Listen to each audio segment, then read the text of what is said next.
In this video, I'm going to show you how to set a stop loss on cTrader.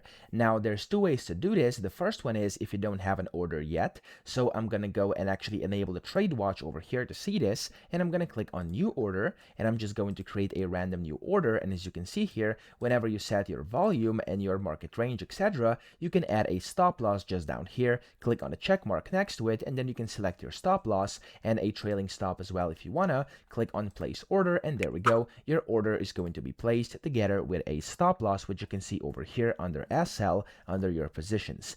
There, of course, if you already have placed your order, you could also modify your stop loss. You can just either double click on a position or right click and click on modify position. And from here, you can modify protection, click on stop loss, select what your stop loss is going to be, click on protect, okay. And then there we go. You've also added a stop loss to an existing position. So that's it. I hope this video helped you out. If it did, please subscribe to the channel and help me out as well.